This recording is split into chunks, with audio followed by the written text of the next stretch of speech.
Hey, folks, today is Friday, March 13th, 2020. Coming up on Roland Unfiltered, Donald Trump declares a national state of emergency as a result of the coronavirus. Details exactly what is going to be done when it comes to this virus. Also, we talk about testing. How do we then move forward with testing all across this country? Can we contain the virus? We'll hear from the experts to discuss that. Also, when it comes to testing, we'll talk to a black expert whose company is actually developing one of those tests. Also, of course, retired General Russell Honore will be with us as well, who can give us some guidelines on how we move forward with this national emergency. Folks, it's a jam-packed show. It's time to bring the funk on Roland Martin Unfiltered. Let's go. He's got it. Whatever the miss, he's on it. Whatever it is, he's got the scoop, the fact, the find.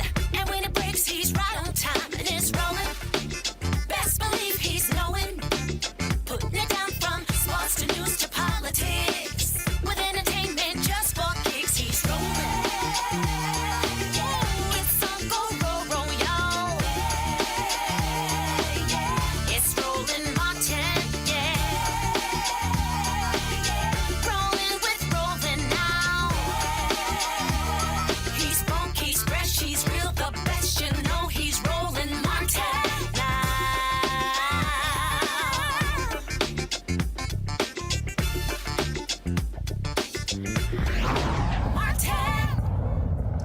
Today at the Rose Garden, Donald Trump declared a national emergency as the nation continues to battle the coronavirus. Now, of course, that announcement, he detailed exactly what is being done when it comes to travel restrictions and also when it comes to development of testing, where it's going to take place as well. Many schools and organizations and businesses continue to shutter their doors and halt business in Virginia. The governor there has shut down all K through 12 schools all the way through March 27th. The universities are also going to remote education, basically teaching their classes all through their website. And again, so in this announcement today, first of all, you see some of the announcements here in Ohio. K through 12 schools also closed down for 3 weeks. As I said, Ralph Northam, the governor of Virginia, that was of course in Ohio, Governor Mike DeWine, in Louisiana, schools will be closed through through April 13th because of the coronavirus concerns. In the announcement today, many say it was a do-over after that terrible Oval Office address Trump gave a couple of days ago. This is what he had to say. Beautiful day in the Rose Garden. Appreciate everybody being here. Today I'd like to provide an update to the American people on several decisive new actions we're taking in our very vigilant effort to combat and ultimately defeat the coronavirus. We've been working very hard on this. We've made tremendous progress. When you compare what we've done to other areas of the world, it's pretty incredible. A lot of that had to do with the early designation and the closing of the borders. And as you know, Europe was just designated as the hotspot right now, and we closed that border a while ago. So that was lucky, or through talent or through luck, call it whatever you want. But through a very collective action and shared sacrifice, national determination, we will overcome the threat of the virus.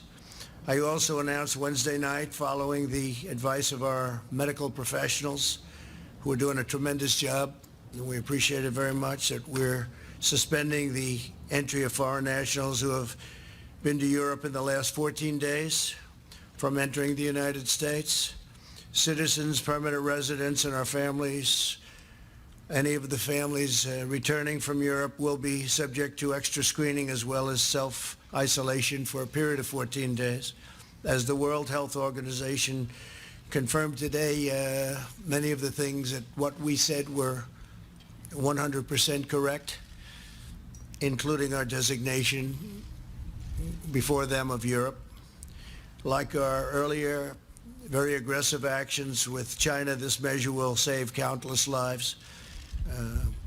I appreciate a number of the folks behind me, number of the people behind me said that that saved a lot of lives, that early designation. But it is only the beginning of what we're really doing, and now we're in a different phase. We had some very old and obsolete rules that we had to live with. I'm sorry, I had to see that bullshit the first time. I can't listen to him lie again the second time. Now, here's the deal. He was asked during this news conference, specifically when it came to him coming into contact with somebody who was now tested positive for the coronavirus. And so here we go to my iPad. Here's the question and answer. Should Americans feel safe, or should Americans at all be traveling to states such as Washington State, New York, and other hot spots within this country? And a follow-up on Brazil. You're asking people who come back from Europe, Americans who are coming back from Europe, to self-quarantine for a couple weeks. You were in a picture with somebody who now has coronavirus from Brazil at Mar-a-Lago. How is that different?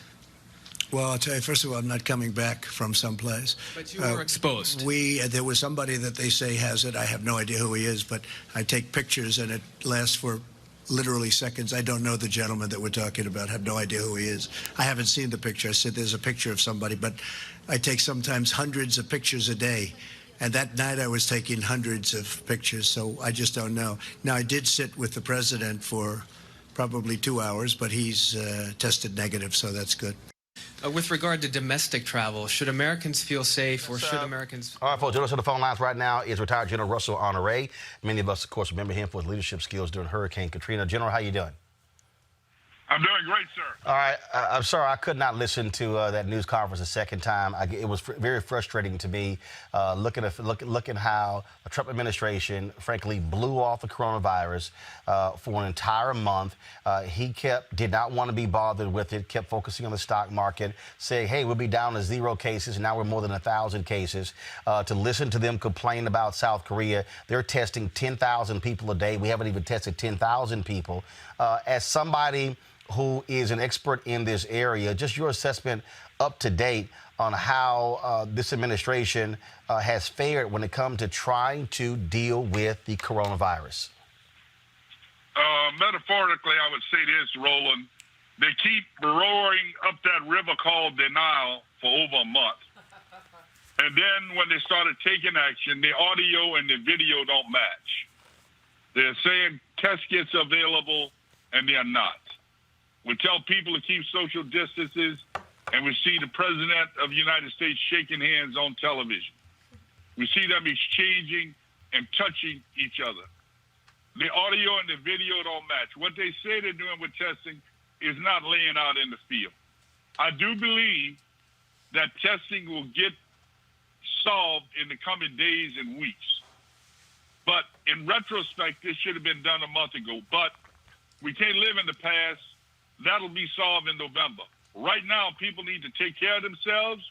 They need to believe that they're in danger, practicing social distance, washing your hands. Don't get enamored with that fancy soap you're trying to buy and the disinfector. Get you a bar of soap, get you some hot water and wash your hands. Carry your bar of soap here in a sandwich bag. If you go someplace you don't have soap, take your bar of soap out and wash the hell out of your hands. And if you're sick and you're sneezing, stay away from people. Stay home. Because that testing will do. We got a lot of people walking sick right now, and they don't know they have the virus. And they're passing it on to others. We don't have the capacity to take care of 100,000 people in the emergency room. That's about what we have. We don't have enough ventilators and respirators for first responders and for nurses and doctors treating people. We have to up the production of respirators and ventilators. They didn't talk about that. They only talked about what they wanted to talk about to make people feel good, but it was good enough, New Orleans, to drive the stock market back up. Well, see, and that really, I think, is really what the focus was, because as all Donald Trump really has been focused on and cares about. And there are people out there, and let me be real clear, this is not a question of, are you always critical about Donald Trump? If they actually performed properly, I'm not going to sit here and be Vice President Mike Pence, who's just going to suck up to Trump the entire time. The bottom line is this here. You had individuals who did not want to test people because they did not want the numbers to go up. He sat there and said at the news conference that they've cleared the way. There were all of these problems when it came to rules and regulations, when it came to testing, yet the rules he's talking about didn't even exist. They're just making the stuff up. And Dr. Fauci, I mean, you heard him even say, yeah, we made some mistakes early on, but then Trump says, look, I'm not sitting here accepting any blame whatsoever because, I mean, that's just how he is. The thing that really jumps out here is that here it is, March 13th, and you're having this news conference in the Rose Garden with private sector laboratories and businesses. This is literally what should have been done in the middle of February, or the 1st of February. And so, as somebody who came into Katrina after folks were screwing it up, I mean, when you're behind the 8 ball, man, you got to do a whole lot to catch up. That's really where we are right now. Yes, Roland, and that $40 billion in the hand of the governors and in the hand of small business, what I did not hear him say is that about 60% of Americans work for small businesses like yours. They are the ones that hiring Americans. They're the ones that have to meet payroll every 2 weeks. How are you going to take care of the workers who can't go to work? I think a plan could be devised. Yep. And we've used this after disasters with FEMA. People could call in and say, I can't work, I'm at home. They fill it out on a computer or they call their number in, and in 24 hours they can have $1,500 in there. And we're going to have to do that. Yep. We're going to have to figure out a way to get to work. Tax cut is not going to help working people. Because if you're not working, you ain't paying tax. Right. That's stupid. They're missing the ball all over the plate. I think Senator Pelosi, had a plan to ensure working poor people could get income. I'm not worried about the airline pilot who comes home and go off on his yacht. He'll figure it out. No crying on the yacht. Or the executive off Wall Street who lost money on the stock exchange sitting in his G5. I'm worried about the working poor. And a way to do it, Roland, and I hope they're listening, is using the FEMA disaster personal assistance where they put money in people's account within 24 hours. Well, we certainly hope that is the case. At that news conference today, he said that, well, Dems are not really cooperating and they're not agreeing to what we want them to agree to. It's because, again, he wants to focus on big business, all about the stock market, whereas Pelosi and the Democrats say, what about the regular, ordinary, average American? So we certainly will see what happens next. Russell Honore, glad to have you on the show. Look forward to having you back. Yes, sir, anytime. And people, let's take care of each other. Wash our hands and look out for our old folks. Check in on them. Yes, sir. I appreciate it. Thanks a bunch. Right now, folks, I want to go to somebody who worked in national security, Malcolm Nance. Malcolm, glad to have you on Roland Unfiltered. How you doing? I am very honored to have followed General Honore. He is amazing. Absolutely, absolutely. I was watching a report, Malcolm, on Ali Velshi on MSNBC earlier, and he had Ken Delaney on, who was saying that there is a particular unit in the intelligence community that tracks pandemics. They saw this early on. They knew the Chinese were lying early on. They funneled that information up to the White House, but it was ignored. That, to me, is something that is critically important, that you have a particular unit whose sole job is to track things along these lines. This administration just ignored them and acted as if this was not actually a pandemic that was brewing, and they just waited and waited. Well, you have to understand, their baseline of understanding of anything that happens is always within the context of Barack Obama's White House.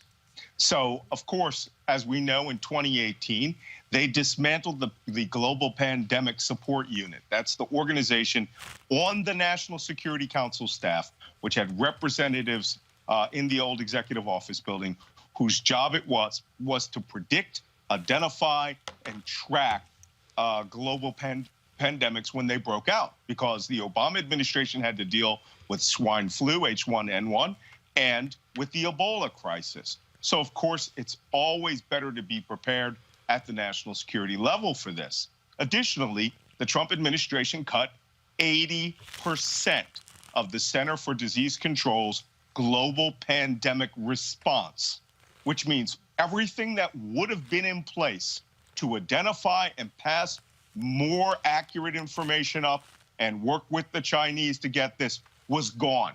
We literally disarmed ourselves. So what you're speaking of, this intelligence organization, is really an organization that's based on the United States Army's Medical Research Institute for Infectious Diseases, USAMRIID. It's called the National Center for Medical Intelligence.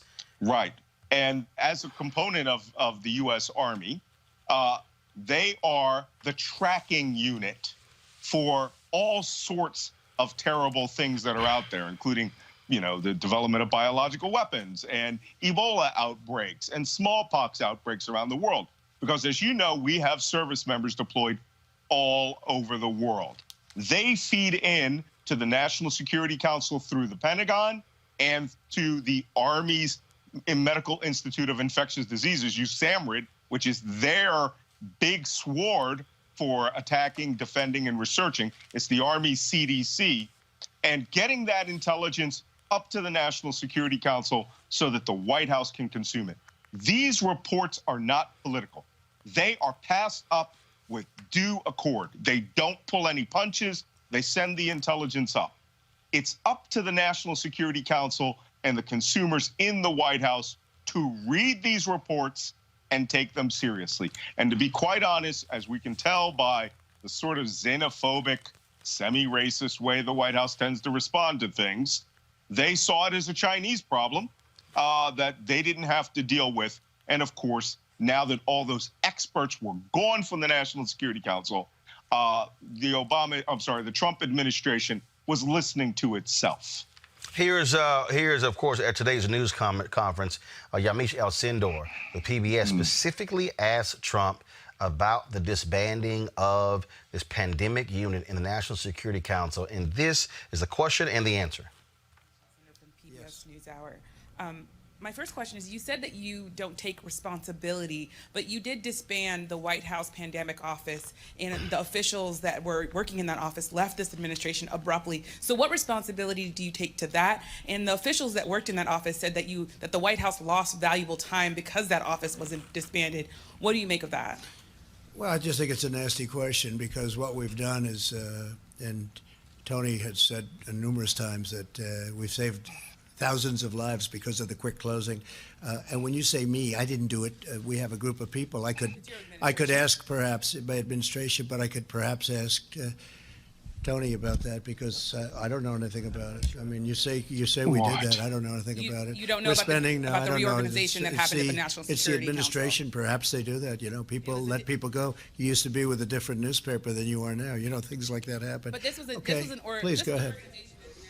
We're doing a great job. Let me tell you, these professionals behind me and these great, incredible doctors and business people, the best in the world, and I can say that, whether it's retailers or labs or anything you want to say, these are the best in the world. We're doing a great job. We have 40 people right now, 40. Compare that with other countries that have many, many times that amount. And one of the reasons we have 40 and others have, and again, that number's going up, just so you understand. And a number of cases, which are very small, relatively speaking, it's going up. But we've done a great job because we acted quickly, we acted early. And there's nothing we could have done that was better than closing our borders to highly infected areas. Again, you're sitting here listening to him talk about closing the borders. The reality is Mexico has fewer than 10 cases. The United States has more than 1,000. In fact, Mexico is looking at closing their borders to keep Americans out. What's also quite interesting is that he said, I didn't know anything about that. Yet Senator Sherrod Brown released a letter, Malcolm. Henry, go to my iPad, please. This is a letter dated May 18th, 2018. Where Senator Sherrod Brown of Ohio asked him specifically about this. It says here, National Security Council, I am concerned by Rear Admiral Timothy Zimmer's departure from the NSC, elimination of his Global Health Security Office, and reassignment of the office's team members. Global health security is a national security priority. Maintaining the NSC's Global Health Security Office is key to this prioritization. Donald Trump is a liar. He's lying. He knew about it. He was informed about it 2 years ago, and I'm going to call it for what it is. He was nasty to Yamiche. He's always nasty to black women who are reporters who cover the White House or black women in Congress. But the fact of the matter is, he is lying. And then they say, oh, well, the administration. It's your administration. This is a man who accepts no responsibility for anything. It's always, yo, it's somebody else. You can't blame me. Well, that's absolutely right. And let me tell you, Rear Admiral Ziemer was his appointee to that organization. And then when the National Security Council, along with, crazy guys like Seb Gorka and, John Bolton came in, they eliminated this office. And the only reason they eliminated it, they say that they reorganized it and moved it around. No, they zeroed it out and then cut the CDC's budget 80%. Because they have a xenophobic way of looking at Ebola. They think of it as a disease of black people that comes from, people who are consuming monkeys. That's as may be. But the point is, it is a global disease. It can become a pandemic, and as we saw, could reach to the United States through our healthcare providers. The same thing with SARS and H1N1, Middle East respiratory disease, which came from Saudi Arabia. You don't hear them, haranguing about that. Donald Trump, we all know, flat on his face, is a liar. He takes no responsibility for anything. But it's the responsibility of the intelligence community and the healthcare community to inform him.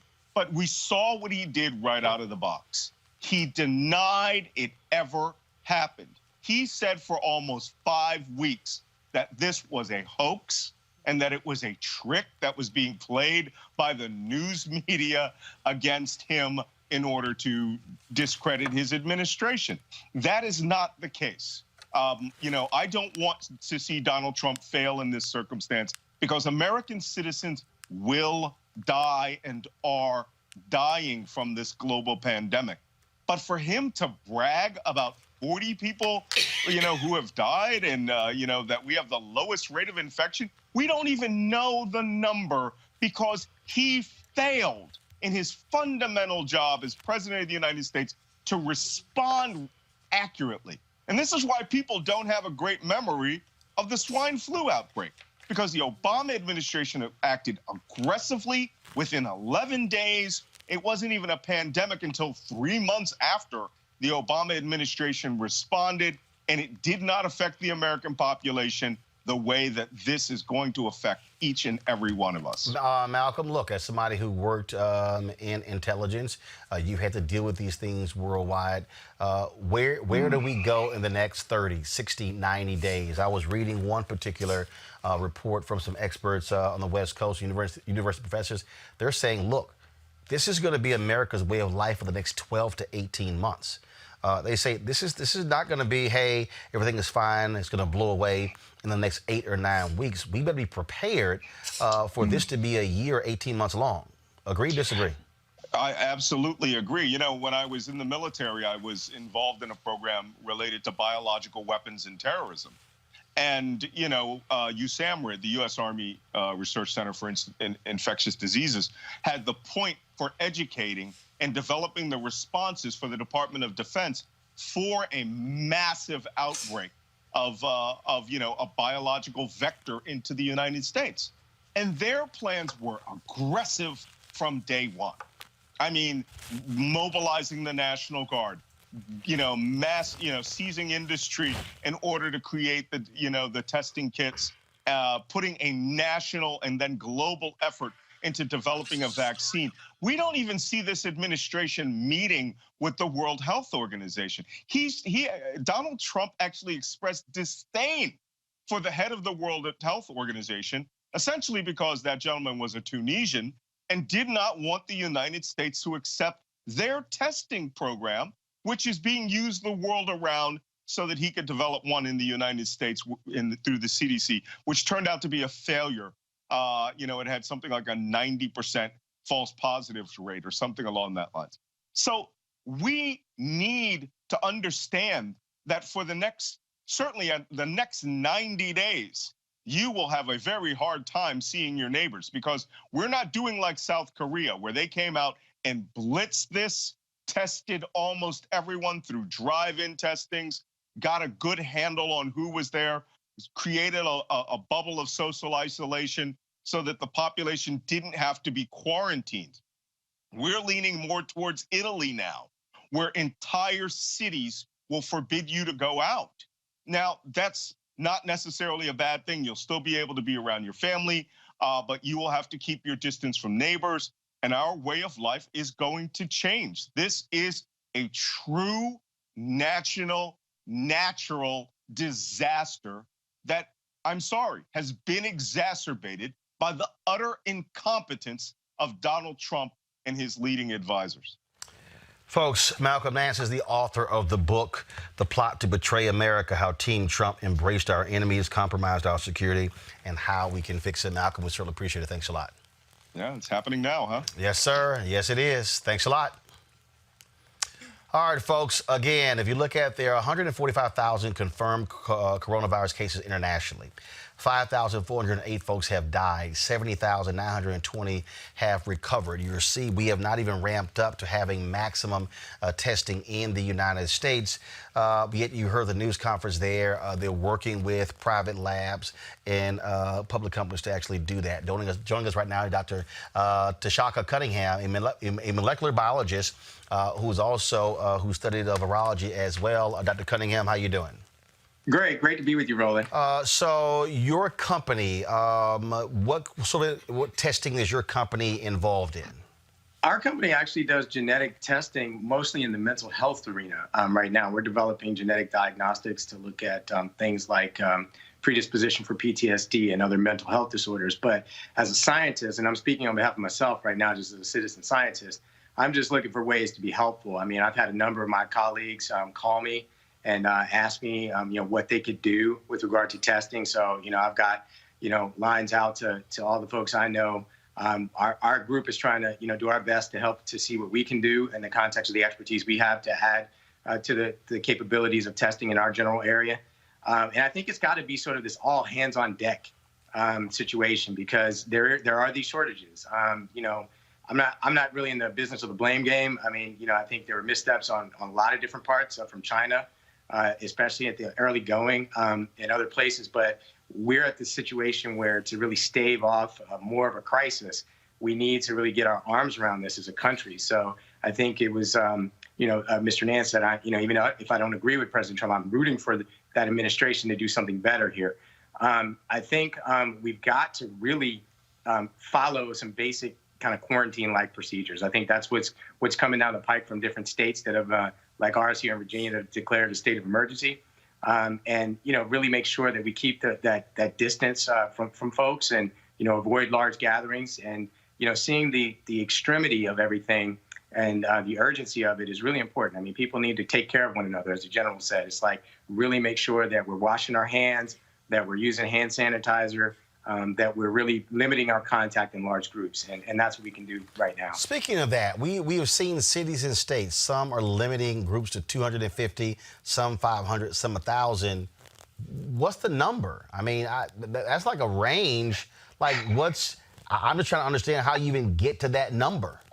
I mean, I think it's, it's a bit of guesswork there. I mean, I'm not an epidemiologist. I'm a molecular biologist. I'm the kind of person that can actually pull apart a virus, right? So I can take a virus apart at the molecular level, design a test for it, et cetera, and try to design some treatments. I think what this whole thing has shown me, I mean, to answer your question, I don't know how they arrive at that number per se.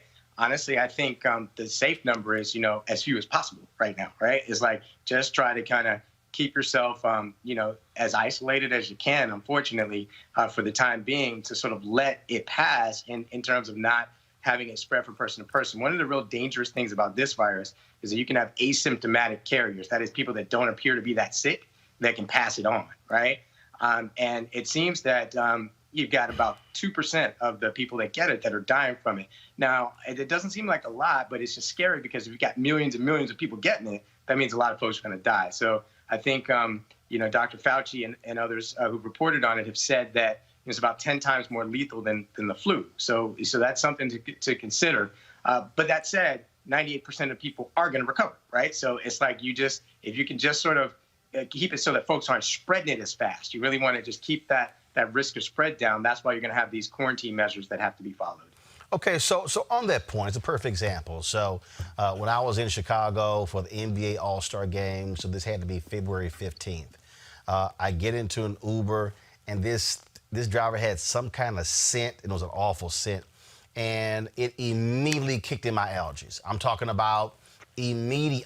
When I say immediate, literally within the first 2 minutes, throat is scratchy, and it immediately hit me.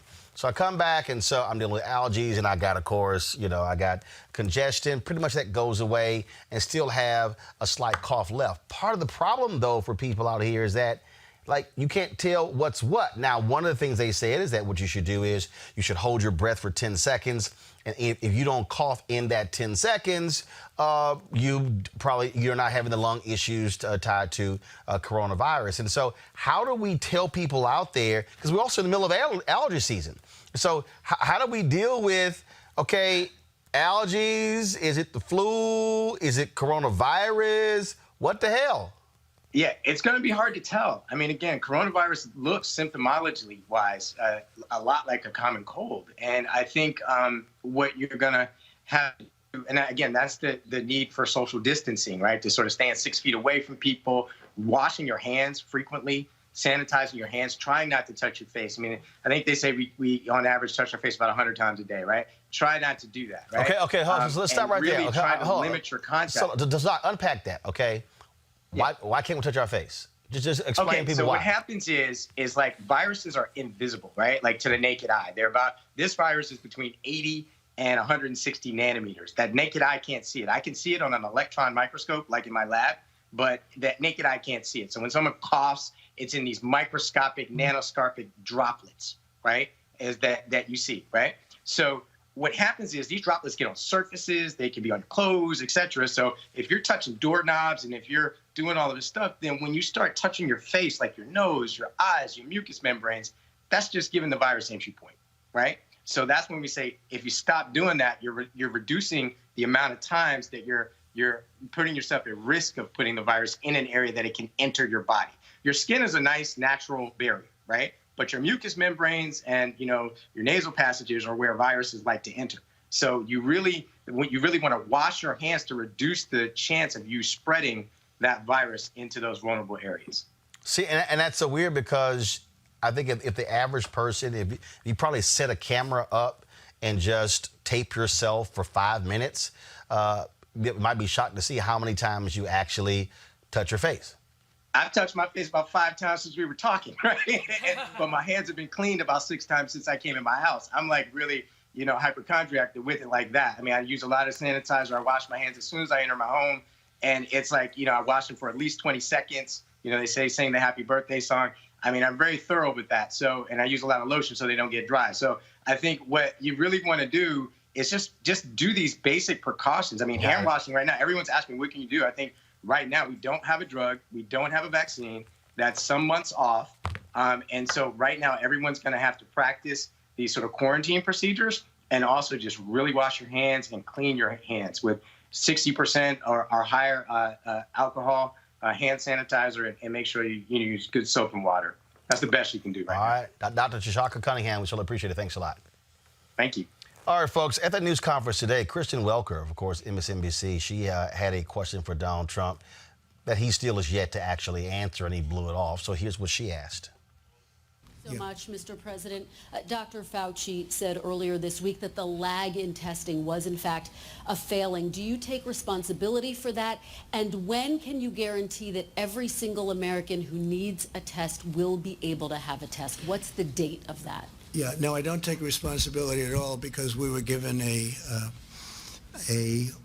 set of circumstances and we were given rules, regulations, and specifications from a different time. Wasn't meant for this kind of an event with the kind of numbers that we're talking about. And what we've done is redesigned it very quickly with the help of the people behind me. And we're now in very, very strong shape. I think we'll be announcing, as I said, Sunday night. And this will start very quickly, and we'll have the ability to do in the millions over a very, very quick period of time. So no, and what we have done, and we are going to be leaving a very indelible print for the future in case something like this happens again. But it was and that's not the fault of anybody. And frankly, the old system worked very well for smaller numbers, much smaller numbers, but not for these kind of numbers. Tony, maybe you'd like to say something. Will you have, Tony, yes, please, by Sunday night, will every American be able to get a test? So just to reiterate what I said to many of you multiple times, it's a distance of a system. The system was not designed for what it was designed for. It worked very well. the CDC designed a good system. If you want to get the kind of blanket testing and availability that anybody can get it, or you could even do surveillance to find out what the penetrance is, you have to embrace the private sector. And this is exactly what you're seeing, because you can't do it without it. So when I said that, I meant the system was not designed for what we need. Now, looking forward, the system will take care of it.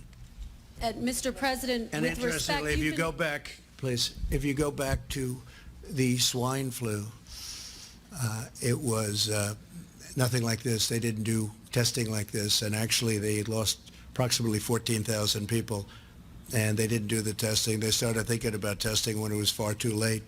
What we've done, and one of the reasons I think people are respecting what we've done it very early. We've gotten it very early, and we've also kept a lot of people out. Mr. President, yes, the please, go last ahead. administration Please. said that they had tested 1 million people at this point. You've been Well, ask them president how for they did with the 3 swine years. flu. It was a disaster. But with respect, you've been Next, president please. for 3 years, Next, and please. Wuhan was suffering. They had a very big failure with swine flu, a very big failure. President, I want to ask you about the Europe.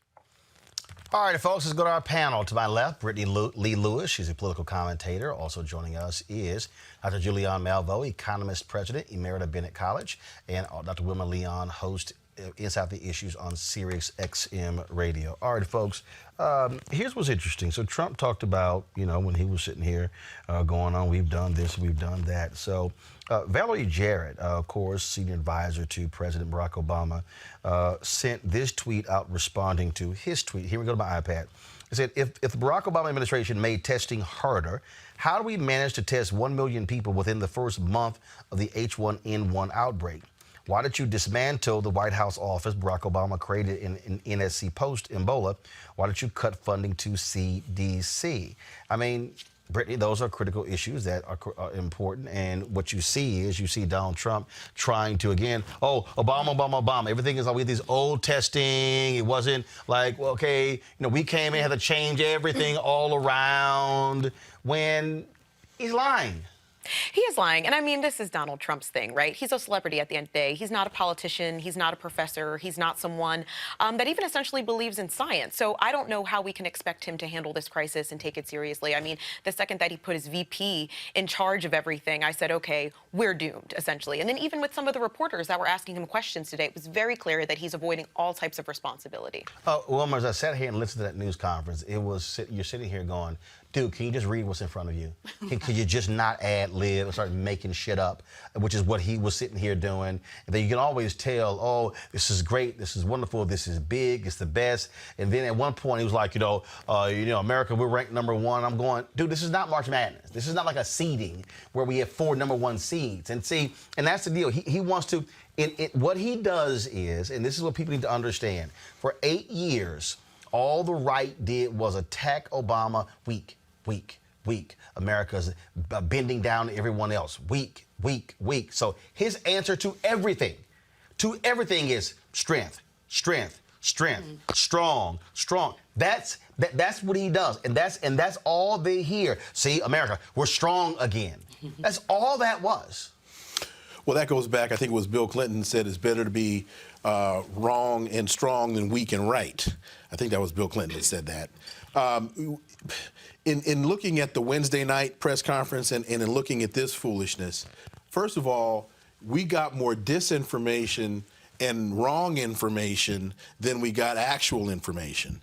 And to Brittany's point, when you look at who Donald Trump has put in charge of managing this, I counted, I think we have at least 5 still living Surgeon Generals. Mm-hmm. They all should have been standing there behind the president with the current Surgeon General leading the pack, not Mike Pence, who, to Brittany's point, when he was, the governor of Indiana, right. We know what happened with the HIV rate in Indiana when he was there, went up through the roof because he doesn't believe in science. But, Julian, if you're going to stand there and call for a national emergency, actually, I don't want to see CEOs or even scientists behind you. You know who I want to actually see behind you? Congressional leadership.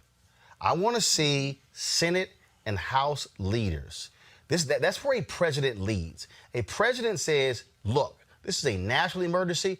I want the leadership of this country. Now, you have your experts there, you have your CEOs there. You can bring them up to say, hey, this is what private and public companies are doing. This is what you can do all of that.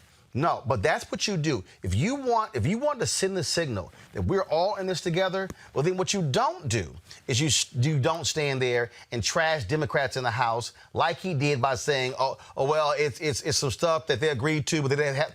It's something they haven't agreed to, something they've agreed to, but they haven't agreed to. He was making that up as well, and that's the fundamental problem. And I dare say, if you're Nancy Pelosi, the reason I'm not going to stand there with you, because I know you're going to lie. Mm-hmm. Well, you know, Roland, both Joe Biden and Bernie Sanders showed us what presidential leadership was. Both of them gave really great speeches that really laid out, this is what I would do, this is a template. Biden even generously said, and you can borrow it if you want to. But we know that we've known about this coronavirus since November, December. They have chosen to ignore it.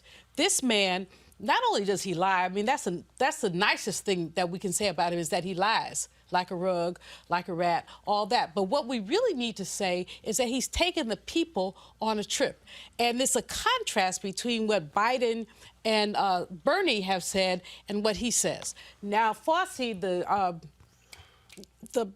Dr. Fauci, CDC, he's been really quite blunt. He toned it down a little bit today, but this was a failure. It was simply a failure. And still we have not been able to catch. How does Korea catch people drive-by testing while we can't do general testing? So we really have a situation where, you know, I'm so worried as an educator.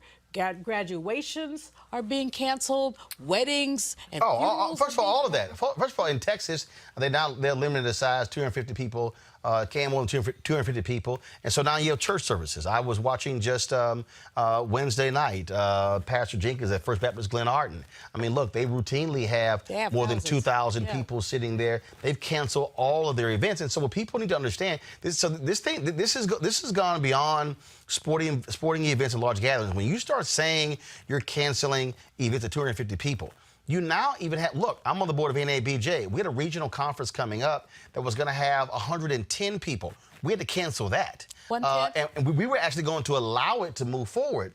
But then other people kind of like, yo, what are y'all doing? What are y'all doing? So the pressure was there. So we had to postpone that as well. So what's now about to happen is you're not even going to have gatherings of 50 and 60 people. You're about to have an entire nation, again, for the next 4 to 6 to 8 weeks, that is essentially will be self-quarantining themselves because everything is getting canceled. You're not having conferences. Folks are not going to be going to church. They're not going to be going to meetings. Everything, if there's a situation where you got more than, frankly, 5 folks gathered, they ain't getting together out of fear of somebody sneezing or coughing or touching them. Yeah, it's scary. And, you know, I think I fear most for the poor and working class people in this country at the end of the day, because you're thinking about people that live off of tipped wages. You're talking about those in, you know, DJs. You're talking about people who are, you know, cleaners who may not have the money to support themselves moving forward. And it's scary to me in which they're saying, well, the system isn't built to handle something like this.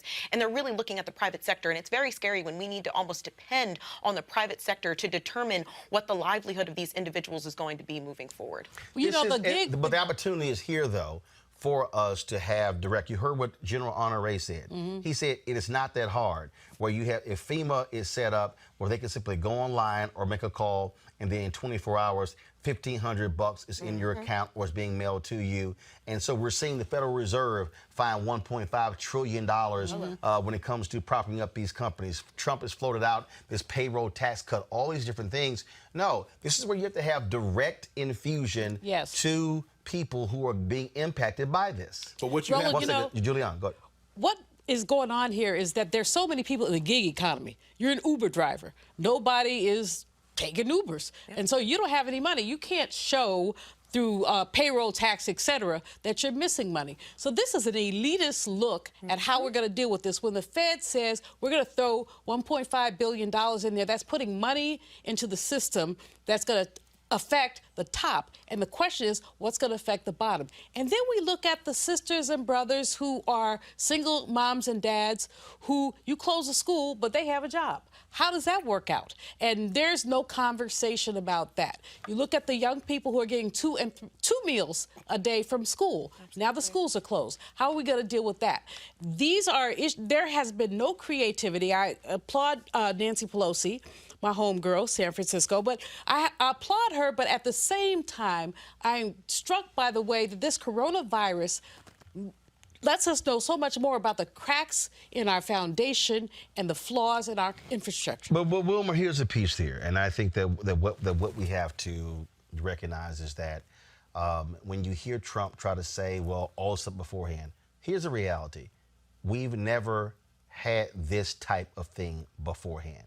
In the sense that you've never had something where, first of all, you were late with testing, so you frankly don't know. I mean, the most basic thing, then of course you heard the doctor sit up there, which, you know, I don't want to sit here and really put her on blast, but for her to stand here and talk about HIV/AIDS and what happened there and how, oh, it took 4 years for us to do this, and 11 years of treatment. Okay, why is that also? Because the president of the United States, Ronald Reagan, wouldn't even use the word. He wouldn't even use the phrase. And so I'm sitting there watching it going, hello, there's a reason why you were slow to do that, because same thing. You had individuals who had an ideological issue with gay people, who did not want to confront was a health crisis, did not contain it to bathhouses or whatever you want to do that was happening in San Francisco, and allowed that to turn into, yes, an international pandemic because of the games you're playing. And we see the exact same thing happening here with an administration who put their head in the sand, who did not want to know what the numbers were because, oh no, I don't want this to affect my re-election. And so people are going to die because you are more concerned about your re-election. Absolutely. General Honore is concerned about the American people. He always has been. His performance during Katrina proved that. What we see here is a president and an administration that is concerned about the elite. The payroll tax cut, that won't do anything for the average worker. And we have an economist here who can vouch for this. The tax cut is going to help business. It's a tax cut for businesses. It is not going to put any money in the pockets of the American worker. And also the Obama administration tried the same thing, and it didn't work under President Obama. So what we see here time and time again, it's not an accident that private sector companies are standing behind the president and really Congress is not there, because this is an opportunity for them to get contracts. This is an opportunity for them eventually to make a whole lot of money. This is Nero fiddling while Rome burned, even though fiddles weren't invented when Nero they were. Nero. Yeah, they were. That was the loot. But anyway, this is a horrific display of what a president who focuses primarily on benefiting the elite. This is what happens. This is becoming a class issue. Yep. As average American citizens are going to find themselves, to your point, not getting their tips, not being able to go to work, not being able to afford their health care. Having to pay more for child care. I mean, I'm really concerned about the child piece of it. Now, let me do this here. I'm going to break this thing down. Of course, political leaders have announced that a deal has been struck. This is Speaker Nancy Pelosi earlier today. Good afternoon.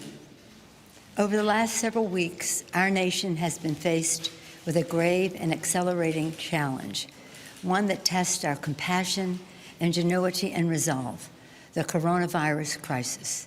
Sadly and prayerfully, we have learned of the tragic deaths of at least 41 Americans from this public health emergency so far. The American people expect and deserve a coordinated, science-based, and whole-of-government response to keep them and their loved ones safe, a response that puts families first to stimulate the economy. To put families first, last week the House passed a strong bipartisan $8.3 billion emergency funding package of entirely new funds. We made a well-funded, evidence-based investment in public health, in developing treatments and a vaccine available to all, in prevention, preparedness, and response measures, and helping state, local, tribal, and territorial hospitals and health systems, and in supporting impacted small businesses with SBA loans, and helping families by extending telemedicine services no matter where they live. Democrats' swift action to pass this emergency funding was essential to our nation's long overdue response. Next, Senate Democratic leader Schumer and I, last weekend, called for further action to put families first.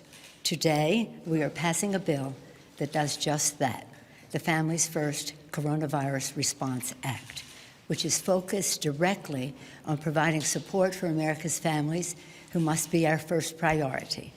The three most important parts of this bill are testing, testing, testing. This legislation facilitates free coronavirus testing for everyone who needs a test, including the uninsured. We can only defeat this outbreak if we have an accurate determination of its scale and scope, so that we can pursue the precise science-based response that is necessary.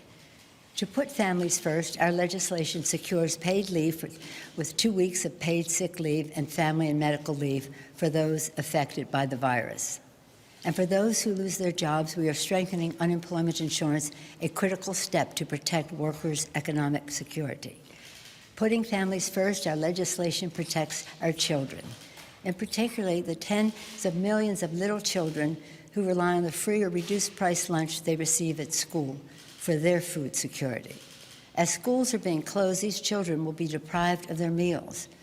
Our bill takes aggressive action to strengthen food security initiatives, including student meals, as well as SNAP, seniors' meals, and food banks. As we develop our next steps, we will continue to listen to and benefit from the expertise of scientists, healthcare professionals, public health officials, and community leaders so that we can craft the most effective evidence-based response. Our nation, our great nation, has faced crises before, and every time, thanks to the courage and optimism, patriotism, and perseverance of the American people, we have prevailed. Now, working together, we will once again prevail, and we will come out stronger than before. God bless you, and God bless America. Thank you. As I said, so Politico has this story up on their site right now at 6:12 p.m. You can go to it, Henry. Speaker Nancy Pelosi announced that she clinched a deal with Treasury Secretary Steve Mnuchin on a large-scale coronavirus response package meant to provide paid leave for workers, expand food aid, and support widespread testing for the illness at no cost to patients. Of course, we just played you. That was the news conference was from earlier, and so now we actually have this here. The thing, Julian, was very interesting when you look at this thing from an economic standpoint. It's always amazing what people say we can't find money for, but now all of a sudden, Fed is $1.5 trillion injection. Initially, it was an $8.3 billion allocation from Congress. The declaring of a state of emergency, national emergency, is going to free up some $40 billion. Again, you know, this is where, for all those people who talk, all those damn MAGA right-wing people who hate government. Yes. This is why you have government. Precisely. I mean, I think when you look at, first of all, the efficacy of public health and the fact that basically this man came in and slashed public health. We know that when we have epidemics and pandemics, public health is what stops it. You can't do this in the private sector. You can't say, go get your doctor to give you a test when when other people in your neighborhood, in your community, in your house. But the private sector also can't say, yo, they ain't paying for this. This is the power of government. When the government says testing is going to be free, do you understand? And big business goes, yes, Mr. President, we understand. We do. So, you know, as you say, this is a repudiation of the individualism of the Republican Party and of this man himself. It suggests that we are a community, as General Honore said, and that we have to behave like a community. More importantly, again, saluting Nancy Pelosi, but also hoping that the Senate she has an agreement with Schumer, but where is Mitch McConnell? So hoping. Well, no. That was what that was announced. That's what she gave about 3 hours ago. Okay. Okay. So what happened was she gave that, and then of course they continued negotiations. So a little less than about 50 minutes ago, they announced the actual deal. So when Trump was up there complaining at that news conference, so that was about 4:30 when he was talking. What Democrats are not doing. The Democrats were negotiating. Yeah. So their whole deal is they knew the Grim Reaper was going to say nothing. And so they were negotiating with Mnuchin in the White House. So when the White House signed off on it, then it was kind of like, okay, Mitch, get your ass in line, Brittany, because bottom line is they already agreed to it. So what you going to do? Hello. I mean, that's the only way you deal with McConnell. You got to cut the deal with the White House. And once they did, okay, now Mitch, if you got any problems, go talk to them. Absolutely. It's going to be interesting to see how everything truly plays out moving forward. I know even just looking at like Italy, who suspended mortgages. I mean, are we really going to be doing these type of things for our lower and working class individuals fully? I mean, I think about those that have student loan debt that they need to pay back, high rents. I mean, I'm curious about what this is really going to look like on the ground. Wilmer, Trump, in the announcement, they did not suspend student loan payments, only the interest on student loans. It's all about the language. It's all about the bait and switch, and it's all about all sizzle and no steak. And that's what the president pretty much is offering. And again, we keep going. We also have to focus on these neoliberal policies, which are basically privatizing government operation, privatizing government function and responsibility under the pretext or pretense of being more efficient. But in times like these, you need, to your point, an army. You need a government. Hence, China. What did they do in Wuhan province? Completely built. Shut the whole place down and built hospitals. A damn hospital ground up. No, they built 6 hospitals. Ground up. Ground up. And what is their exposure growth rate now? I think they had 8 cases from their reporting. They had 8 cases over the last day or two. So they're now on the downside of the curve in terms of this illness. We had Mike Pence on Sunday not even able to tell us how many people had been tested, or maybe it was Monday. He was on CNN and he wasn't able to tell us how many people had been tested. Because the growth here has grown exponentially because we have not tested enough. Because they don't have a website where all the data can be aggregated, but it's coming. Oh, it's coming. Everything is coming. The website is coming. But meanwhile, we see this curve, and the curve has a slope that is frightening. And no question. And for what you say, look, we're trying for that curve not to be there. We're trying to lower it. But again, though. But they don't know what the curve is. Right. Go ahead. There just hasn't been enough testing, and I think it's interesting to hear that, okay, we're going to give everyone free testing. But what happens when you've waited so long to test all these individuals and you realize you have hundreds of thousands of people that are infected and are continuing to affect other people? And then you're going to end up in a situation where you don't have the capacity to treat all of these people. There was a woman. They're claiming, you know, in the next week you're going to have, 4 million tests. But remember, they're 300 million. But remember, last week they 2 million. Last week they said we're gonna have 1 million by the end of the week, and they're like, oh, actually we're not. But look, there was an attorney in New York who rides the train from Westchester into the city. He was diagnosed with the virus. He infected his wife and his 2 kids. His neighbor that took him to the hospital, he was infected.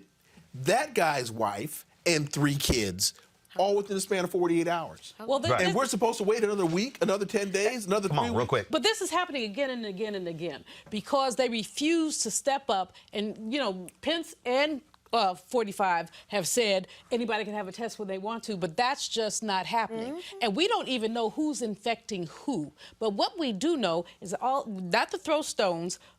All of this could have been prevented, and even now there are the resources to create and provide more tests. We have 320-some million people in this country. They're talking about 2 million tests. Give me a break. Again, but the point is here, this is what happens while you have government. And for the people who say they hate government, and for the people who want to say, oh, we need to get rid of government, get rid of bureaucrats, part of the problem here is that private sector can't do all of this. They can't because they don't have the same capacity to order things like government does. Got to go to a break. We'll be back on Roland Martin Unfiltered. You want to check out Roland Martin Unfiltered? YouTube.com/Roland S. Martin. And subscribe to our YouTube channel. There's only one daily digital show out here that keeps it black and keep it real. It's Roland Martin Unfiltered. See that name right there? Roland Martin Unfiltered. Like, share, and subscribe to our YouTube channel. That's youtube.com/Roland S. Martin. And don't forget to turn on your notifications so when we go live, you'll know it. All right, so a lot of y'all are always asking me about some of the pocket squares that I wear. Now, Robert don't have one on. Now, I don't particularly like the white pocket squares. I don't like even the silk ones. And so I was reading GQ magazine a number of years ago, and I saw this guy who had this pocket square here, and it looks like a flower. This is called a shibori pocket square. This is how the Japanese manipulate the fabric to create this sort of flower effect. So I'm going to take it out and then place it in my hand so you see what it looks like. And I said, man, this is pretty cool. And so I tracked down, it took me a year to find a company that did it. And so they make these about 47 different colors. And so I love them because, again, as men, we don't have many accessories to wear, so we don't have many options. And so this is really a pretty cool pocket square. Now, what I love about this here is you saw when it's in the pocket, you know, it gives you that flower effect like that. But if I wanted to also, unlike other, because if I flip it and turn it over, it actually gives me a different type of texture. And so therefore it gives me a different look. So there you go. So if you actually want to get one of these shibori pocket squares, we have them in 47 different colors. All you got to do is go to RolandSMartin.com/pocket squares. So it's RolandSMartin.com/pocket squares. All you got to do is go to my website and you can actually get this. Now, for those of you who are members of our Bring the Funk fan club, there's a discount for you to get our pocket squares. That's why you also got to be a part of our Bring the Funk fan club. And so that's what we want you to do. And so it's pretty cool. So if you want to jazz your look up, you can do that. In addition, y'all see me with some of the feather pocket squares. My sister, who's a designer, she actually makes these. They're all custom made. So when you also go to the website, you can also order one of the customized feather pocket squares right there at RolandSMartin.com/pocket squares. So please do so. And of course, that goes to support the show. And again, if you're a Bring the Funk fan club member, you get a discount. This is why you should join the fan club. All right, folks, Louisiana postponed their primary schedule for April 4th as states scramble to adjust to coronavirus. It's the first primary to be postponed since the outbreak. Now, on Tuesday, Arizona, Florida, Illinois, and Ohio will continue as planned. Brittany, should this be the case, and should we be changing rules now allowing for mail-in balloting? I mean, I think the reality is that that is what's going to happen, and we need to prepare accordingly, because I think as soon as we continue to do more testing, we're going to realize just how widespread this COVID-19 is, and we need to be prepared. So I think that actually other folks should follow suit, and I think that we need to start thinking about the presidential election as well in terms of what we're going to do if we can't have people physically coming out to vote. This is going to be a problem moving forward, Wilmer. So this is April 4th. Yes. Now, was it too early for them to stop it, or is it smart? I think it's smart, but the issue is perception, and with what transpired in Iowa, with the software package, and people, and what happened in 2016 with what the Clinton campaign did to Bernie Sanders, people are quickly losing confidence, any little confidence that they had in the process to begin with. So Louisiana, I think, is being proactive in this, and kudos to them for doing so.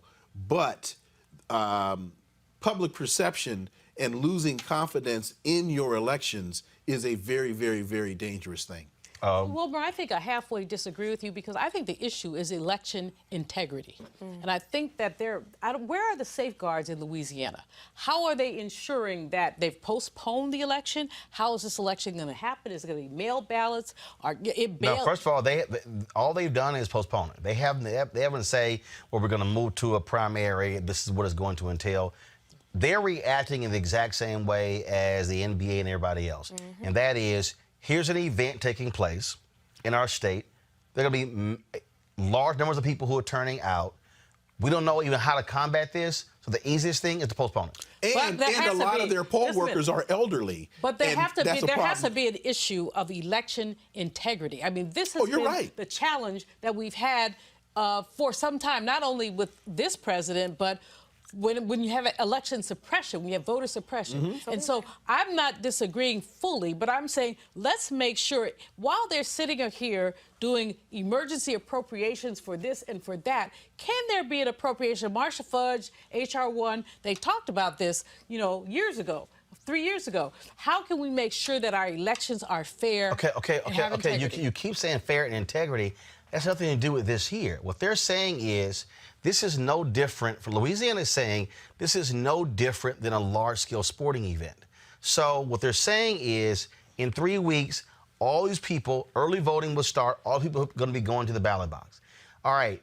How do you deal with that if you don't even know who the hell is coming up, who has coronavirus, who does it? So they're saying is, you know what? The easiest thing to do is to postpone this.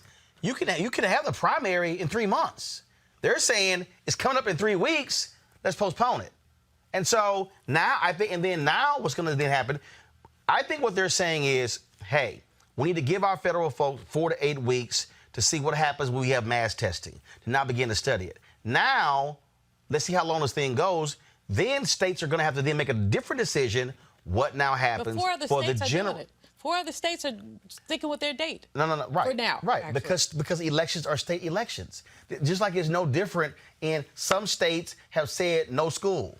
Others, they're still in school. Those are state-based decisions. These are not national decisions. And so what they're saying is, okay, in our state, we're doing this here.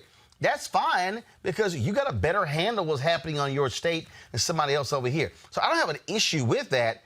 The issue is, okay, if this thing does get prolonged, what then do we deal with November? How do we deal with that? Because, to Wilmer's point, my parents are 72. My dad will be 73 next week. They work polls all the time. Yeah.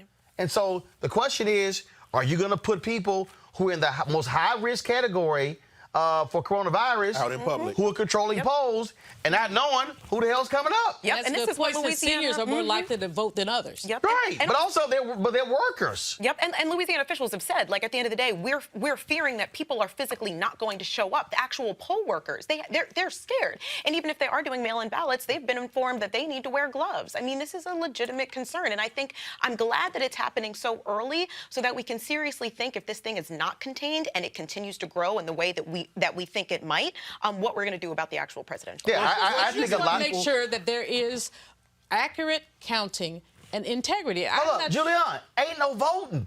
You keep saying counting. Ain't gonna be nothing to count. Because Louisiana is postponing the entire primary. Well, when are they going to put this on the table for there to be citizen input about how they change it? Okay, because what they're first doing is they're in the midst of a international pandemic, now national emergency. So their deal is, yo, this is the last thing I need to be thinking about right now. Plus, it's the primary. And the reality is here, if you look at the polling now, people who support Bernie Sanders versus Joe Biden, folks may be upset, but say, my candidate's not going to have a chance to actually, I can't vote for them to get some delegates. What they're saying is, we're kind of worried about people dying. Yeah. Okay. So we'll get to that. And again, I think what it is it's April. The Democratic convention is in July, okay? Bottom line is this here. We have to see how long this thing goes. What happens? Do we reach the point to where this thing continues? Is it going to be a 3 or 4 or 5 or 6 month deal? I think what's going to happen is we're going to get, if this thing continues, if we get past the conventions, then states are going to begin to have to make some immediate decisions. What do we do? Do we do mail-in balloting? How do we do it? How do we ensure that? How do you make sure it gets counted? You have no paper receipt. They got to figure all those things out. Because here's a couple of things. One is, when you get to the Louisiana primary, you've got a number of people standing in long lines for a very long period of time. And so your exposure and your transmission of this becomes an issue. But when you talk about the general election in November, one of the things that they're warning us about right now with this virus is it could very well become seasonal, just like the flu. So what could wind up happening is we see the cases start to subside around May. The thing lays dormant for the summer, and then just like the flu, around the middle of September or early October, this thing pops up again like gangbusters. And So and that's going to depend on the CDC and others in terms of in this period between April and September. Here's the whole deal. Have we Today, more test kits? Here's the deal. Today's March 13th, okay? I am not focused on after their primary. Bottom line is, their whole deal is postpone it. Let's see what happens next. But it's a smart call for them to make, and then we'll see what moves forward. Let me deal with this story here. Andrew Gillum, who in 2018 came within 34,000 votes of becoming Florida's governor, was discovered by police at the Mondrian and South Beach Hotel early this morning at South Beach with bags of possible methamphetamines in the room, in the company of a man who appeared to have overdosed on drugs. This is according to Miami Beach police report. Now, police say they were called to the hotel this morning and found early Friday morning, found paramedics treating Travis Dyson, a 30-year-old Miami man, for an apparent heart attack. They say two of the men were in the room. Gillum was not arrested and was too intoxicated to answer questions. And an offense incident report says that officers found 3 clear plastic baggies of suspected crystal meth on the bed and the floor. In a statement, Gillum said this, quote, "I was in Miami last night for a wedding celebration when first responders were called to assist one of my friends. While I had too much to drink, I want to be clear that I have never used methamphetamines. I apologize to the people of Florida for this distraction. The distraction this has caused our movement." But he also said in the statement that for the next few weeks he'll be spending time with his family and asked for privacy as well.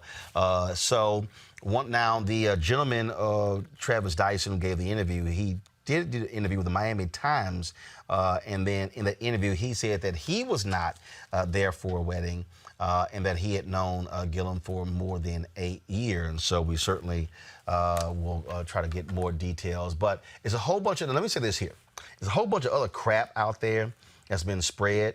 And it was spread by Candace Owens, the right-wing provocateur. And I took a black website to task because they included that crap in one of their tweets. And I'll put them on blast again because it was shameful and despicable. And so let me just say this real clear, okay? If Candace Owens is your go-to source, you're trash and she's trash. It's called go-to. That's what it is, okay? Here's someone who knows nothing about what happened, wasn't there, has no details, who just made up some crap in order to sit here and trash Andrew Gillum. We don't know what happened. So we only report what are identifiable and known facts. Okay, when you're an idiot like Candace Owens and you tweet, "Oh, I heard this happen, but it's unsubstantiated," yeah, you don't run it again based upon what that fool had to say, because we know what those games are. And so if y'all heard anything else, "Oh, I heard that," you don't know a damn thing, because if it's unsubstantiated, and here's the other piece here, just because your ass put the word allegedly in front of it still does not make it right. Okay? And so she is not a source, a credible source, and so it's idiotic for anybody, especially a black media outlet, to put anything out there and then trying to say, "Oh, well, it was both sides." No, there are no both sides. It's either what actually happened, according to police, witnesses in the room, and the truth. That's all that matters. And so that's what we have there. And so certainly not great news to hear, but we're certainly praying for Andrew Gillum and his family. All right, y'all, remember we talked about Nathaniel Woods, the man who was put to death this week in Alabama, actually last week in Alabama. And there was a temporary stay by the Supreme Court. They lifted it. Governor Kay Ivey, Alabama governor, she could have actually stopped it, but she chose not to do so. Well, this week, let's just say she was at an event, got rolled up on by the sister of Nathaniel Woods. Watch this. I'm the sister of Nathaniel Woods. Excuse me, we're still doing a press conference. You killed my brother. Governor Ivey, you killed my brother. He's an innocent man. You guys can email me. Well, I got no problem with that. Now, Woods, of course, he was executed. Ivy could have stopped it, but she chose not to do so. Brittany, I'm fine with that. She should get challenged like that because she a year ago had posted something about protecting life, all life matters.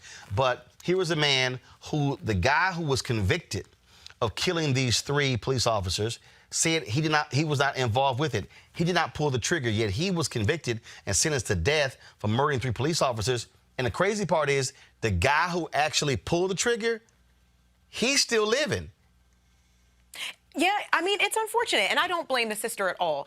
Absolutely run up on her. Absolutely tell her that she's a killer. And this is a modern-day lynching. And this really, I mean, things haven't changed. You know, it's the changing same for the African-American community at the end of the day. It was a modern-day lynching. She could have stopped it. She could have did some additional investigation. If nothing else, be an empath. Touch that sister's hand and say, I'm so sorry for your loss. I'm so sorry it was beyond me. Anything. But you just look at her and walk off cold. It almost makes me feel as if they continue to just believe that we're not human at the end of the day. And I mean, it has to do with the police. They have blood on their hands. You know, 3 white police officers were killed at the end of the day, and they feel like somebody has to pay for that with their life. It's unfortunate. And so we're basically back into the post-Reconstruction era where black men were lynched because they knew somebody who might have shot somebody. This governor, Kate Ivey, has been totally not only a contradiction, but an abomination. She does not like abortion because it kills children, but she likes killing somebody with a death penalty. She runs her woman thing when she thinks it works for her, but it does not work when you look at someone's humanity. As you say, it would have been impactful for her at least to show a moment of empathy with that one. But I applaud the sister for keeping that in her face, because that's what needs to happen. We never need to let this go about how many black men and women are killed when they basically have been innocent. In a failed system. Carrie Spencer, the trigger man, was on record and very clear that Nathan Woods was not involved in a conspiracy. What they linked Nathan Woods with to this horrific issue was that he was a conspirator. And so Carrie Spencer, the trigger man, was very clear. No, there was no conspiracy, and you can't conspire with yourself. It takes more than one to conspire. So the prosecutors ignored Spencer's statements that Mr. Woods was not involved in a conspiracy, that he himself picked up that automatic weapon and shot those 3 police officers. And it's also important here to look at this came through Associate Justice Clarence Thomas. Clarence Thomas was the one who provided the stay. Clarence Thomas was also the one an hour or 2 later that lifted the stay. And we don't have to go too far back in history to remember when Senator Joe Biden was the head of the Judiciary Committee and withheld the information that would have proven Anita Hill to be correct. We may not have to even be dealing with Clarence Thomas if it hadn't been for the machinations of Joe Biden. So I bring that up just so that the audience can understand you have to connect these dots over time.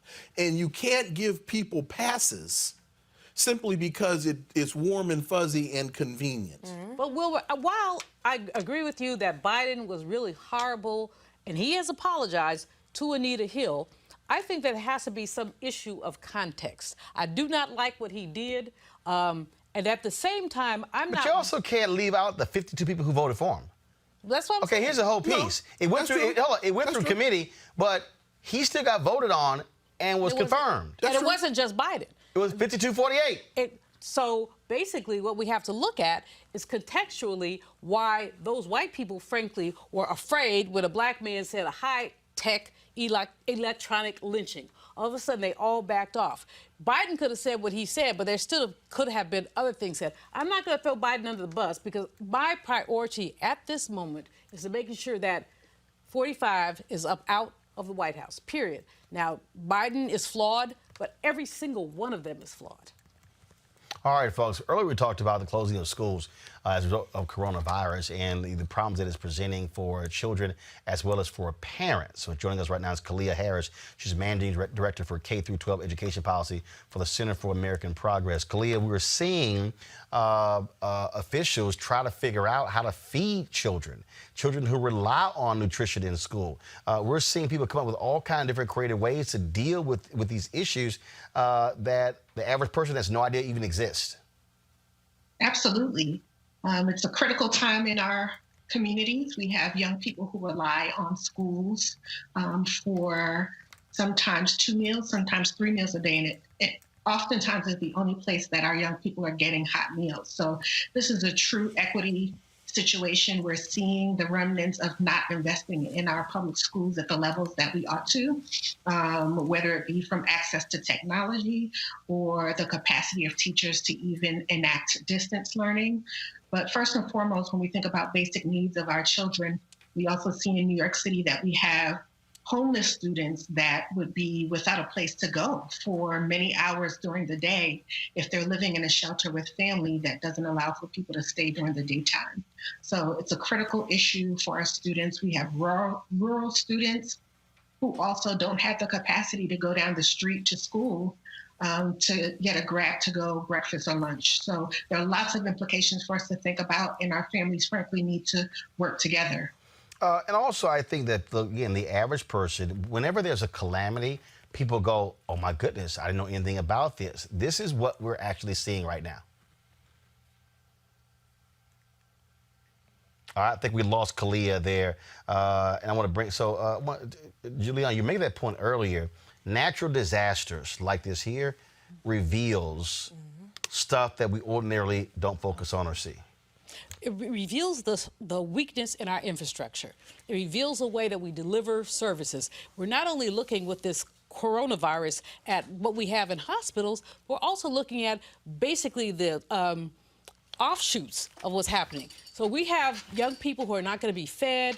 We have bus drivers who are not going to get paid. We have a whole ecosystem that's going to be disrupted because of this coronavirus, not to blame the virus, but to say, what do we do to the least and the left out? How do we ensure that everybody is included? And we have not heard much about that. Nancy Pelosi took a first step today, but again, you know, Mayor Bowser in D.C. talked about what D.C. was going to do, and I heard very little, and she's doing her best, but I've heard very little about what we're going to do for young people.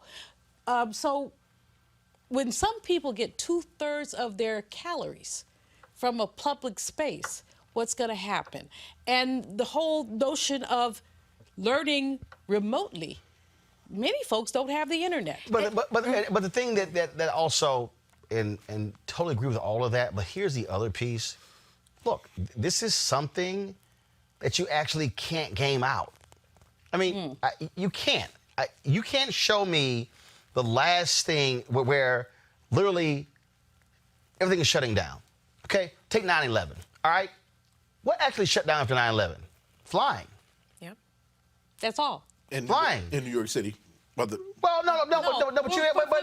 even New York City, didn't shut down. No, I understand. So this is a case where I'm agreeing with where literally, I mean, you've never had a situation where sporting events, schools, churches, organizations, conventions, all these things. First, travel is still happening. You can still fly. Absolutely. You can still get on the train, but airports are real damn empty. And now all of a sudden, now when you have a system where all these things are happening immediately, what also then begins to happen is not the trickle-down effect, but just what then happens. So you take all the Chinese restaurants, no one's even going to eat there. Now you take other restaurants. I ain't trying to eat around people. I don't know who the hell's in the kitchen. I don't know what they have. So we've never experienced in a lifetime essentially the nation self-quarantining.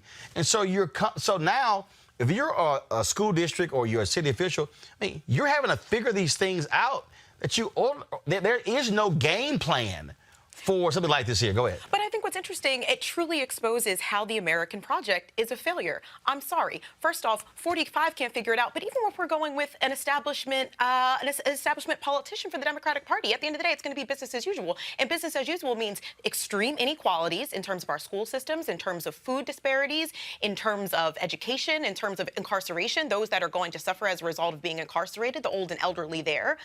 It shows the extreme break in what is supposed to make America so great. And I think specifically just looking at our school system, we don't have the infrastructure. What you're saying, it exposes it. But again, I go back to, you can't plot for anything like this. No, but you don't have to. You don't have to plot for it. We have bought into this fake ideology of America the Great. We have been told, which is nonsense. We have been told ad nauseum that we don't need socialized medicine because we have the greatest healthcare system in the world. And what are we finding out now? It's been exposed. What this event is doing is pulling the covers off and presenting the realities of the ugly America. We are not exceptional. We are not great. We have not been anointed by God to rule the world. But here's the deal, and I use China as an example. Like when all these people, when Trump and the rest of people talk about, oh, look what they're doing in China, look how fast they move. Okay, first of all, there's a reason you can move fast when you're a communist government. So it's like, because you don't have rules. So the bottom line is you can create whatever rules you want to. So you can say, okay, we're going to take over your land. No, they have rules. And it's the fact that they do have rules that allow them to do what they do. No. When I say they have rules, but rules that can be completely changed without going through a process. First of all, we got something here. You got eminent domain. They have a process. They have, but here's my whole point. They have a process, but they can throw the process completely out the window whenever they want to. Because they have a culture that focuses on the importance of the whole and sacrifices the interest of the individual. First of all, First of all, they can quarantine a whole province and people go with the flow. Because they understand it's for the good of the whole. Hold up. Just yesterday, we actually played the video that came from the folks at Vox Media. That one of the reasons this outbreak actually happened is because they have allowed the growth and development of wild animals that are actually eaten by the elite and the rich there, and not the vast majority of its 1.4 billion people. The point I'm making is this here. They can do things in that country that because of laws that we have set up, federal, state, that we simply cannot do. It's a whole different deal here. What I'm saying is, with these type of events, what they do is they expose, I don't care what system you are, they expose how fragile whatever your particular country is. Right. We have been, all these people have been trained to think that whatever happens, we got it, can be solved. No. This is why what it does require is real leadership, that when it does strike, you have folks who can maintain calm, who can present calm, and then we say we're working on a plan together while you bring stakeholders together, pull them together in the same place. But this is also why you have to have leadership.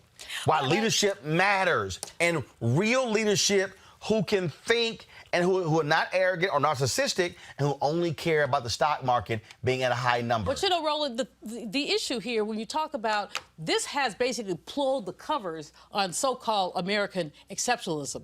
Because if Korea and China and other people can do this, but we can't, or we call ourselves the greatest, is ridiculous. People are testing at a faster rate. South Korea. Yeah, no, but they're not an evil dictatorship. That's why I just said the difference also goes to leadership. If you had real, well, that's my point. Well, we have leadership, but the problem is they're not sitting at the top. The problem what you have is you have individuals, you have people who are in HHS or in CDC who know what the right thing to do, but then you got the people who are above them who are actually the ones who are in power who are like, no, we're not going to do that, and they're fighting it. The other piece is this here. Trump has run out a lot of our top scientists. Yes. In every single department. This is an administration that has a war on science. They cut CDC by like 80%. Not just CDC. I'm talking about every department. EPA. They have run out scientists in Department of Agriculture, people in EPA, people who are in Commerce, in every single department, because their whole deal is science is all BS. It's a whole. Again, what hopefully, I doubt these people even pay attention to it. Hopefully you're going to see these conservatives and these MAGA people or people who are backing it realize that, oh, you know what? That probably didn't make a lot of damn sense. But this is what happens when you fall for that okie doke. And that, to me, is one of the biggest problems. Do we have Camila back? Khalila back? Okay, we don't have her back, and so we'll try to get her rescheduled. We'll still be dealing with, of course, this for quite some time all across the country as we are dealing with now what is a national emergency. And so, man, it has been quite the week. The question now is, are we going to truly see these people get out of the way to allow the experts to do what they're supposed to do? No. I agree. I thought the absolute smartest thing, what I was hoping was Fauci was just simply say, Mr. President, I need you to go sit down. Mm-hmm. I need you, because you know what? Every time you talk, you keep lying. The president should have said, you know what? I'm out of my lane. I'm turning to the professionals. Yes. Fauci, talk to the people. Yep. And then he should have stepped back. But no, instead he contradicted this man every kept lying. opportunity that he had. And what it caused was absolute confusion. That brother from the Utah Jazz who was sitting there playing, putting his hands on all the microphones, he was taking clues from 45. So many other people, I ain't worried about it. You need to be worried about it. But basically, people have poo-pooed this. This is not the same thing as the flu. Of course. But that's what people are saying. You have the president saying, this is nothing but the flu. It's just going to go away. We don't need to worry about it. And then what happens is he goes on Fox News, and these idiots in primetime on Fox News parrot Donald Trump, saying it's no big deal. They downplay it. And the reality is, what's the most watched cable network out there? Fox News. So you got all these millions of idiots who watch them and then go, well, he said everything is all fine. And so that's part of the problem that you have here. And so one of the reasons why we do what we do is to give real information, so you're not, because we know y'all ain't watching Fox News, because I'm damn sure not watching Fox News, because we're just not dealing with crazy. All right, folks, we'll be kicking out more information, of course, all over this weekend. Getting it to you so you're aware of what's going on. And don't forget to support what we do at Roland Martin Unfiltered by going to RolandMartinUnfiltered.com. Join our Bring the Funk fan club. As we do every single Friday, we always be sure to celebrate those people who have joined us, who make it possible for us to do what we do. Here's that list. I'll see y'all on Monday. Ho!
You want to check out Roland Martin Unfiltered?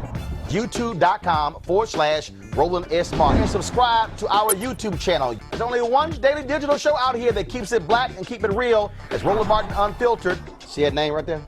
Roland Martin Unfiltered. Like, share, and subscribe to our YouTube channel. That's YouTube.com/Roland S. Martin. And don't forget to turn on your notifications so when we go live, you'll know it.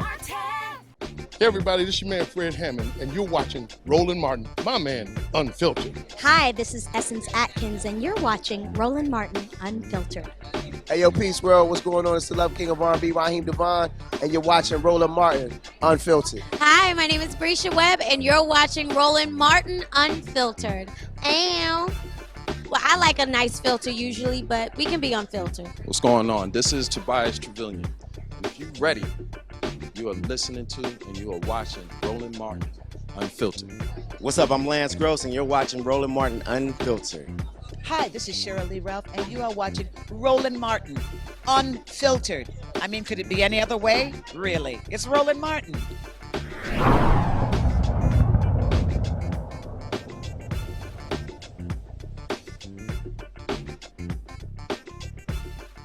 You want to support Roland Martin Unfiltered? Be sure to join our Bring the Funk fan club. Every dollar that you give to us supports our daily digital show. There's only one daily digital show out here that keeps it black and keep it real as Roland Martin Unfiltered. Support the Roland Martin Unfiltered daily digital show by going to RolandMartinUnfiltered.com. Our goal is to get 20,000 of our fans contributing $50 each for the whole year. You can make this possible. RolandMartinUnfiltered.com. Hey fam, want to check out Roland Martin Unfiltered? The blackest show on all of digital, cable, and broadcast. Check out our audio podcast. There's only one daily digital show out here that keeps it black and keep it real as Roland Martin Unfiltered. Press play.